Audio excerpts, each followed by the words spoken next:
ഗുരുതര മാലിന്യ പ്രശ്നങ്ങൾ നേരിടുന്ന മാടായിപ്പാറയിൽ Cherukunnu government welfare higher secondary സ്കൂളിലെ NSS വിദ്യാർത്ഥികൾ ശുചീകരണം നടത്തി. പഠന പ്രവർത്തനത്തിന്റെ ഭാഗമായാണ് വിദ്യാർത്ഥികൾ മാടായിപ്പാറയിലെത്തിയത്.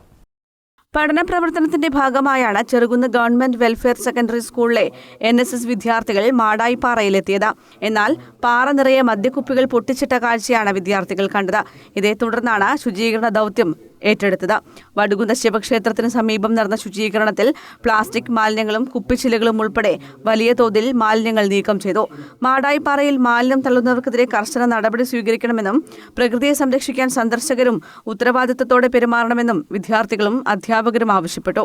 പുറത്തുനിന്നുള്ള ആൾക്കാർ വരുന്നതെല്ലാം കൊണ്ട് പരമാവധി വൃത്തിയാക്കി സൂക്ഷിക്കേണ്ട ഒരു സ്ഥലമാണ് മാടായിപ്പാറ. ഇവിടെ വന്നപാട് തന്നെ നമുക്ക് ഒരു 2 മിനിറ്റ് കൊണ്ട് തന്നെ നമുക്ക് കുറേ ചാക്കുകൾ പകുതിയോളം നിറക്കാൻ കഴിഞ്ഞു. അത്രയും മാലിന്യങ്ങളുണ്ട്. ഇവിടെ വന്നിട്ട് പോകുന്നവരെല്ലാം അവരവരുടെ മാലിന്യം സ്വന്തം ഉത്തരവാദിത്തം പോലെ സൂക്ഷിക്കുക. അവരെ മാലിന്യമെല്ലാം അവരെന്നെ എടുത്തിട്ട് പോവുക. കുപ്പിച്ചില്ല് പരമാവധി ഇവിടെ ഇടാണ്ട് വെക്കുക. പരമാവധി നല്ല നിങ്ങളുടെ വേസ്റ്റ് ഒന്നും ഒരിക്കലും ഇവിടെ ഇടാൻ പാടില്ല.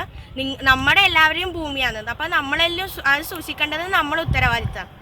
മാടായിപ്പാറ പലപ്പോഴും നമ്മൾ സന്ദർശിക്കുമ്പോഴൊക്കെ കാണുന്നതാണ് പലതരത്തിലുള്ള വേസ്റ്റ്, പ്ലാസ്റ്റിക്, കുപ്പി, പേപ്പർ വേസ്റ്റ് ഒക്കെ ഉണ്ടാവാറുണ്ട്. അപ്പോൾ അതൊരു ശുചീകരണ പ്രവർത്തനം കുട്ടികൾ ഏറ്റെടുത്ത് നടത്തുന്നതാണ്.